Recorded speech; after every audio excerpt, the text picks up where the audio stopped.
এদিকে দেশের বিভিন্ন স্থানে বিএনপি চেয়ারপারসন বেগম খালেদা জিয়ার রোগ মুক্তি কামনায় দোয়া মাহফিল অনুষ্ঠিত হয়েছে।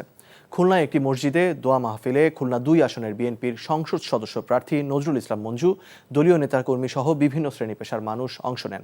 কুমিল্লায় বিএনপি চেয়ারপারসনের উপদেষ্টা হাজী আমিনুর রশিদ ইয়াসিনের উদ্যোগে দোয়া মাহফিল এবং বিভিন্ন সহযোগিতা প্রদান করা হয় এতিমখানার শিক্ষার্থী ও অসহায় মানুষদের।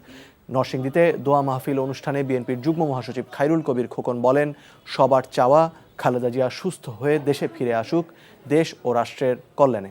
হবিগঞ্জের নবীগঞ্জে সদ্য বিএনপিতে যোগ দেওয়া ডক্টর রেজা কিবরিয়ার বাড়িতে দোয়া মাহফিল অনুষ্ঠিত হয়েছে। সিরাজগঞ্জে দোয়া মাহফিল অনুষ্ঠানে বিএনপি নেতারা বলেন, বেগম খালেদা জিয়া শুধু দলের সম্পদ নয়, তিনি গণতন্ত্র ও সার্বভৌমত্বের প্রতীক। এছাড়াও দেশের বিভিন্ন স্থানে বিএনপি চেয়ারপারসনের সুস্থতা কামনায় দোয়া মাহফিল অনুষ্ঠিত হয়েছে।